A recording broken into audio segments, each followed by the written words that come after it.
Good morning बेटा। बेटा कल हम लोगों ने चैप्टर्स रिवाइज किए थे, ध्वनि कविता और लाख की चूड़ियाँ। ठीक है, मुझे किसी ने ये पूछा कि मैम कल जो आपने क्वेश्चन डिस्कस किया था क्या वो हमें पेपर में आ सकता है। We are in grade 8 now. I want to clear the things. ये बेटा मैंने पहले भी आप लोगों को बोला है और आज फिर ये बात बता रही हूँ कि आप लोगों को कविता पाठ थॉरोली आना चाहिए। क्वेश्चन कहीं से कुछ भी हो सकता है, जरूरी नहीं है बैक एक्सरसाइज के क्वेश्चंस हो, जरूरी नहीं है कॉपी में से क्वेश्चंस हो। क्वेश्चंस आपको चैप्टर पर बेस्ड, चैप्टर के बीच में से भी आ सकते हैं। Okay, is it clear? So don't get confused कि मैम ये हमने किया नहीं था, ये क्वेश्चन कॉपी में नहीं था, ये नहीं किया था। Please, okay, it is not necessary कि सिर्फ बुक में कि बैक एक्सरसाइज में से आए या सिर्फ कॉपी में से आए। It can be from anywhere related to chapter. ठीक है, जैसे हमने कल लाख की चूड़ियां चैप्टर पढ़ा, ठीक है, उसमें से सपोज अगर मैं आपसे एक क्वेश्चन पूछ लेती हूँ कोई भी कि बदलू का लेखक के साथ व्यवहार कैसा था। जब लेखक बदलू से मिलने के लिए जाता था तो उसका उसके साथ व्यवहार कैसा होता था। आप इसका आंसर लिख सकते हैं क्योंकि हमने पाठ पढ़ा हुआ है। बैक एक्सरसाइज में क्वेश्चन नहीं है, हमने कॉपी में क्वेश्चन नहीं लिखा हुआ, लेकिन हमने पाठ पढ़ा हुआ है तो उसके आधार पर हम इसका उत्तर लिख सकते हैं। ठीक है बेटा, जब लेखक कई वर्षों बाद अपने मामा के गांव गया तब उसे बदलू की याद नहीं आई। अचानक ऐसी क्या घटना हुई कि उसे बदलू की याद आ गई। आपने ये भी पढ़ा हुआ है कि उसके मामा की बेटी गिर गई, उसके चोट लगी, उसके हाथ में कांच की चूड़ी पहनी हुई थी जो चुभ गई और वह कांच की चूड़ी देखकर उसे बदलू की याद आ गई। ठीक है, इज इट क्लियर बेटा? Clear everybody? यस और no? Show me thumb if it is clear. Show me thumb. Okay fine. चलिए, आज बेटा हम आगे पाठों की दोहराई करने जा रहे हैं। सबसे पहले हम करेंगे पाठ 3 है बस की यात्रा।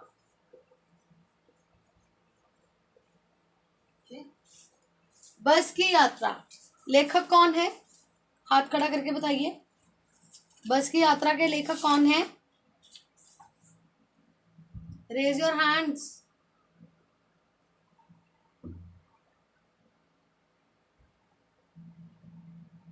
हाँ जी पर्ल, बताइए बेटे। हरिशंकर परसाई। Very good, Harishankar Parsai. बेटा मैं जितनी बार भी आपको पाठ या कविता पढ़ाती हूँ या उसकी दोहराई करवा रही हूँ तो हर बार कह रही हूँ कि आप लोगों ने कविता के कवि और पाठ के लेखकों का नाम भी याद करना है। आपको पता होना चाहिए कौन सी कविता किस कवि द्वारा लिखी गई है और कौन सा पाठ किस लेखक ने लिखा है। ओके, कोई बताएगा मुझे बस की यात्रा में हमने क्या पढ़ा था? Raise your hands. आप में से कोई भी मुझे बताए बस की यात्रा पाठ में क्या पढ़ा हमने? एनीबडी? नो, नो वन, किसी को भी याद नहीं है बस की यात्रा? प्रांजलि, साधिका, आर्यन, कनव, हरगुन, प्रिशा, संयम, प्रभनूर, नोबडी? मनीषा, याद है कुछ क्या पढ़ा था हमने इस चैप्टर में बस की यात्रा में? रघबीर, कुछ याद है बेटे? हाथ खड़ा करो, फिर बताओ मुझे क्या पढ़ा था, हाथ खड़ा करो। It is your turn. हाथ खड़ा कीजिए। वेरी गुड, शाबाश। चलो बताओ क्या पढ़ा था उसमें हमने। मैम वध की यात्रा कविता में हाँ, पाठ हमने पाठ पढ़ा था। पाठ, कविता नहीं। पाठ पाठ पाठ हम्म में हमने पढ़ा था कि एक वध थी जो बहुत दुखी थी हम्म और उसमें सफर नहीं करना चाहिए था हम्म क्योंकि उसकी हालत बहुत खराब थी हम्म और उसे एक ना एक दिन ठीक कराना ही करना था। ओके। और लेखक का क्या अनुभव था? बस में बैठने पर लेखक का क्या अनुभव था? लेखक का अनुभव था कि वध के ऊपर छड़ियों के निशान पड़े हुए थे, हम्म हम्म खिड़कियां टूटी हुई थी, हम्म और चीजें फटी हुई थी, हाँ, वेरी गुड। और टायर खराब थे। Very good. और लेखक को कैसा और महसूस हो रहा था जब लेखक बस में बैठा? तो उसको कैसा महसूस हो रहा था? लेखक को ऐसा महसूस हो रहा था जैसे वो एक इंजन के ऊपर बैठा हो, हाँ, जैसे वह जैसे इंजन वो पर, हाँ, बस ही सारी इंजन हो। ओके। और बस बहुत धीमी चल रही थी हम्म और उसके टायर भी खराब थे। जब पेड़ आए और रास्ते में तब लेखक को कैसा महसूस हो रहा था? लेखक को ऐसा महसूस हो रहा था कि बस किसी भी टाइम पर पेड़ से टकरा जाएगी। किसी भी समय किसी भी पेड़ से बस टकरा जाएगी और कोई भी घटना घट सकती है। वेरी गुड रघुवीर, गुड क्लैप फॉर यू। ठीक है, क्लास में कभी भी आंसर देने से घबराना नहीं है। गलत होगा तो हम उसको ठीक कर लेंगे, ओके, बट पार्टिसिपेट जरूर करना है। राइट बेटा? Very good. ओके, चैप्टर पढ़ने जा रही हूँ, अपनी बुक्स निकाल लो। सिर्फ रघुवीर के अलावा और किसी ने आंसर नहीं दिया मुझे। चैप्टर पढ़ने जा रहे हैं, पढ़ के एक बार दोबारा से इसको समझते हैं। ओके मनीषा, आप क्या कर रही हैं बेटा? Nothing, okay fine. चलिए, हम 5 मित्रों ने तय किया कि शाम 4 बजे की बस से चलें। पन्ना से इसी कंपनी की बस सतना के लिए घंटे भर बाद मिलती है, जो जबलपुर की ट्रेन मिला देती है। सुबह घर पहुंच जाएंगे। हम में से 2 को सुबह काम पर हाजिर होना था, इसीलिए वापसी का यही रास्ता अपनाना जरूरी था। लोगों ने सलाह दी कि समझदार आदमी इस शाम वाली बस से सफर नहीं करते। क्या रास्ते में डाकू मिलते हैं? नहीं, ये बस ही डाकिन है। आगे पढ़ते हैं, बस डाकिन कैसे है। बस को देखा तो श्रद्धा उमड़ पड़ी। खूब वयोवृद्ध थी, बूढ़ी, सदियों के अनुभव के निशान लिए हुए थी। लोग इसलिए इससे सफर नहीं करना चाहते थे कि वृद्धावस्था में इसे कष्ट होगा। यह बस पूजा के योग्य थी, उस पर सवार कैसे हुआ जा सकता है। बस कंपनी के एक हिस्सेदार भी उसी बस से जा रहे थे। हमने उनसे पूछा, ये बस चलती भी है? वे बोले, चलती क्यों नहीं जी, अभी चलेगी। हमने कहा, वही तो हम देखना चाहते हैं, अपने आप चलती है ये? हाँ जी, और कैसे चलेगी? गजब हो गया, ऐसी बस अपने आप चलती है। बस की हालत बहुत ज्यादा खराब थी और जब हिस्सेदार से पूछा गया कि ये बस चलेगी भी, तो उसने कहा अपने आप चलेगी। और ये बड़ी हैरानीजनक बात थी कि इस हालत में होने पर भी बस अपने आप चलेगी। हम आगा पीछा करने लगे। डॉक्टर मित्र से ने कहा, डरो मत, चलो, बस अनुभवी है। उसने व्यंग्य किया। नई नवेली बसों से ज्यादा विश्वसनीय है, हमें बेटों की तरह प्यार से गोद में लेकर चलेगी। हम बैठ गए। जो छोड़ने आए थे वे इस तरह देख रहे थे जैसे अंतिम विदा दे रहे हैं। उनकी आंखें कह रही थी, आना जाना तो लगा ही रहता है, जो आया है सो जाएगा। राजा रंक फकीर, आदमी को कूच करने के लिए एक निमित्त चाहिए। निमित्त का मतलब होता है कारण। जब भी किसी व्यक्ति की मृत्यु होती है तो किसी ना किसी कारण से होती है। ओके, इंजन सचमुच स्टार्ट हो गया, ऐसा जैसे सारी बस ही इंजन है और हम इंजन के भीतर बैठे हैं। कांच बहुत कम बचे थे, जो बचे थे उनसे हमें बचना था। हम फौरन खिड़की से दूर सरक गए। इंजन चल रहा था, हमें लग रहा था कि हमारी सीट के नीचे इंजन है। बस सचमुच चल पड़ी और हमें लगा कि यह गांधी जी के असहयोग और सविनय अवज्ञा आंदोलन के वक्त अवश्य जवान रही होगी कि इतनी पुरानी बस है। उसे ट्रेनिंग मिल चुकी थी। हर हिस्सा दूसरे से असहयोग कर रहा था, कोई भी हिस्सा एक दूसरे का साथ नहीं दे रहा था। पूरी बस सविनय अवज्ञा आंदोलन के दौर से गुजर रही थी। सीट का बॉडी से असहयोग चल रहा था। कभी लगता सीट बॉडी को छोड़कर आगे निकल गई है, कभी लगता कि सीट को छोड़कर बॉडी आगे भागी जा रही है। 8-10 मील चलने पर सारे भेदभाव मिट गए। यह समझ में नहीं आता था कि सीट पर हम बैठे हैं या सीट हम पर बैठी है। एकाएक बस रुक गई। मालूम हुआ कि पेट्रोल की टंकी में छेद हो गया है। ड्राइवर ने बाल्टी में पेट्रोल निकालकर उसे बगल में रखा और नली डालकर इंजन में भेजने लगा। अब मैं उम्मीद कर रहा था कि थोड़ी देर बाद बस कंपनी के हिस्सेदार इंजन को निकालकर गोद में रख लेंगे और उसे नली से पेट्रोल पिलाएंगे, जैसे माँ बच्चे के मुंह में दूध की शीशी लगाती है। बस की रफ्तार अब 15-20 मील हो गई थी। मुझे उसके किसी हिस्से पर भरोसा नहीं था। ब्रेक फेल हो सकता है, स्टीयरिंग टूट सकता है। प्रकृति के दृश्य बहुत लुभावने थे। दोनों तरफ हरे भरे पेड़ थे जिन पर पक्षी बैठे थे। मैं हर पेड़ को अपना दुश्मन समझ रहा था। जो भी पेड़ आता डर लगता कि इससे बस टकराएगी। वह निकल जाता तो दूसरे पेड़ का इंतजार करता। झील दिखती तो सोचता कि इसमें बस गोता लगा जाएगी। एकाएक फिर बस रुकी। ड्राइवर ने तरह तरह की तरकीबें की पर वह चली नहीं। सविनय अवज्ञा आंदोलन शुरू हो गया था। कंपनी के हिस्सेदार कह रहे थे बस तो फर्स्ट क्लास है जी, यह तो इत्तेफाक की बात है। इत्तेफाक मतलब बाय चांस ऐसा हो गया कि ये रुक गई है। क्षीण चांदनी में वृक्षों की छाया के नीचे वह बस बड़ी दयनीय लग रही थी। लगता जैसे कोई वृद्धा थककर बैठ गई हो। हमें ग्लानि हो रही थी कि बेचारी पर लदकर हम जा रहे हैं। अगर इसका प्राणांत हो गया तो इस बियाबान में हमें इसकी अंत्येष्टि करनी पड़ेगी। हिस्सेदार साहब ने इंजन खोला और कुछ सुधारा। बस आगे चली।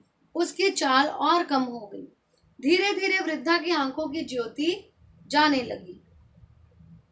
चांदनी में रास्ता टटोलकर वह रेंग रही थी। आगे या पीछे से कोई गाड़ी आती दिखती तो वह एकदम किनारे खड़ी हो जाती और कहती, निकल जाओ बेटी, अपनी तो वह उम्र ही नहीं रही। एक पुलिया के ऊपर पहुंचे ही थे कि एक टायर फिस करके बैठ गया। वह बहुत जोर से हिलकर थम गई। अगर स्पीड में होती तो उछलकर नारे में जा गिरती। मैंने उस कंपनी के हिस्सेदार की तरफ पहली बार श्रद्धा भाव से देखा। वे टायरों की हालत जानते हैं, फिर भी जान हथेली पर लेकर इसी बस से सफर कर रहे हैं। उत्सर्ग की ऐसी भावना दुर्लभ है। उत्सर्ग मतलब कुछ कर गुजरना। Angel seat properly. Angel seat properly बेटा।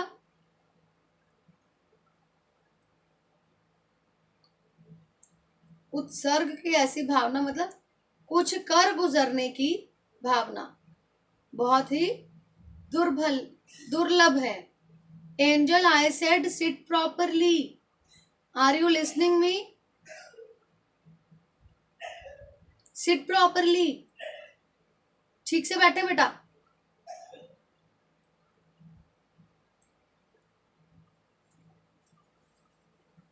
सोचा इस आदमी के साहस और बलिदान भावना का सही उपयोग नहीं हो रहा है। इसे तो किसी क्रांतिकारी आंदोलन का नेता होना चाहिए। अगर बस नाले में गिर पड़ती और हम सब मर जाते तो देवता बाहें पसारे उसका इंतजार करते और कहते, वह महान आदमी आ रहा है, जिसने एक टायर के लिए प्राण दे दिए, मर गया पर टायर नहीं बदला, दूसरा घिसा टायर लगाकर बस फिर चली। अब हमने वक्त पर पन्ना पहुंचने की उम्मीद बिल्कुल छोड़ दी थी। पन्ना कभी भी पहुंचने की उम्मीद छोड़ दी। पन्ना क्या, कहीं भी कभी भी पहुंचने की उम्मीद छोड़ दी थी। लगता था जिंदगी इसी बस में गुजारनी है और इससे सीधे उस लोक को प्रयाण कर जाना है। इस पृथ्वी पर उसकी कोई मंजिल नहीं है। हमारे बेताबी तनाव खत्म हो गए। हम बड़े इत्मीनान से घर की तरह बैठ गए। चिंता जाती रही और हंसी मजाक चालू हो गया।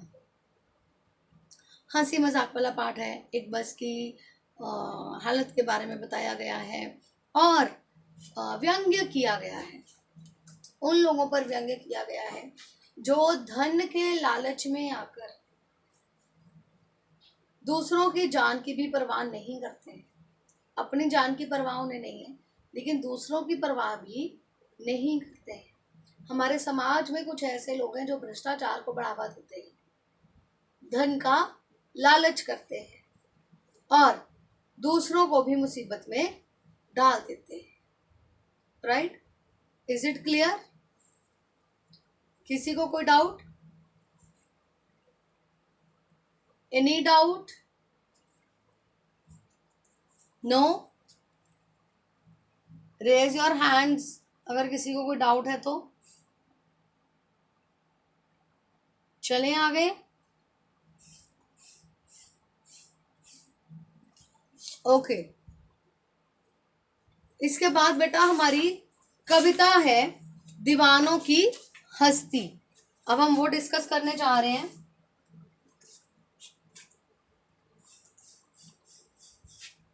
हाथ खड़ा करके मुझे बताइए इसके कवि कौन है। पाठ 4 है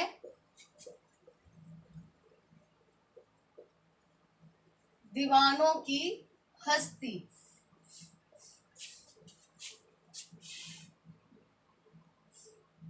हाँ जी बबलीन। भगवती चरण वर्मा। यस, इसके कवि हैं भगवती चरण वर्मा।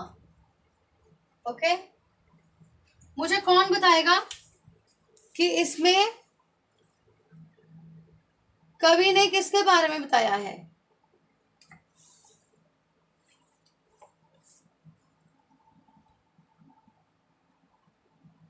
हाँ जी वेदांती।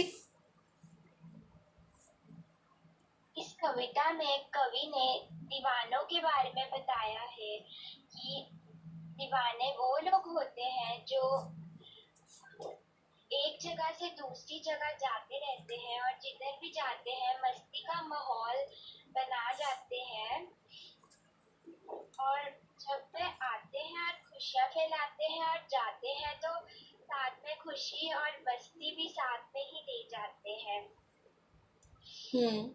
और कवि कहता है कि वह जाते वक्त निराश होकर जाता है क्योंकि उसका वह सपना होता है कि वह इस दुनिया को प्यार करना सिखाना चाहता होता है, पर सिखाना चाहता है, होता है नहीं, सिखाना चाहता है, पर वह भूल जाता है कि ये स्वार्थी लोगों की दुनिया है। यहाँ पर लोग प्यार लेना तो जानते हैं पर प्यार देना नहीं जानते, इसलिए वह निराश होकर चला जाता है। Okay, very good Vedanti, very good. कविता पढ़ रही हूँ बेटा और साथ साथ में समझाऊंगी, ध्यान से सुनिएगा। हम दीवानों की क्या हस्ती है, आज यहाँ कल वहां चले, मस्ती का आलम साथ चला, हम धूल उड़ाते जहां चले, आए बनकर उल्लास अभी, आंसू बनकर बह चले अभी, सब कहते ही रह गए अरे तुम कैसे आए कहाँ चले, किस और चले ये मत पूछो, चलना है बस इसलिए चले, जग से उसका कुछ लिए चले, जग को अपना कुछ दिए चले, दो बात कही दो बात सुनी, कुछ हंसे और फिर कुछ रोए। छक कर दुख सुख के घूंटों को हम एक भाव से पिए चले। हम भिखमंगों की दुनिया में स्वच्छंद लुटाकर प्यार चले। हम एक निशानी सी उर पर ले असफलता का भार चले। अब अपना और पराया क्या, आबाद रहे रुकने वाले। हम स्वयं बंधे थे और स्वयं हम अपने बंधन तोड़ चले। इसमें बेटा दीवानों की बात की गई है। दीवाने वो लोग हैं जो कभी भी एक जगह पर नहीं रुकते हैं, जो फक्कड़ किस्म के लोग हैं, जो एक समान भाव से अपना जीवन जीते हैं। दुख में ना बहुत ज़्यादा दुखी होते हैं और सुख में बहुत ज़्यादा खुश नहीं होते हैं। जहाँ जाते हैं मस्ती का आलम साथ में लेकर चलते हैं।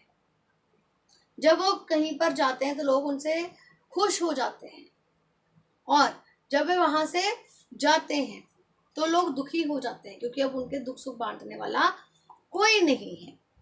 और जब वे वहाँ से जाते हैं तो लोग उनसे पूछते हैं कि किस और जा रहे हैं। दीवाने कहते हैं हमें ये मत पूछो कि हम कहाँ से आए हैं और कहाँ जा रहे हैं। आना और जाना हमारा काम है, हम एक जगह रुकते नहीं, आते हैं और चले जाते हैं। कभी किसी से दो बातें सुन लेते हैं, कभी किसी को दो बातें कह लेते हैं, मतलब दुख सुख बांट लेते हैं और एक भाव से जाते हैं, समान भाव से, ना ज्यादा दुखी होते हैं ना ज्यादा खुश होते हैं।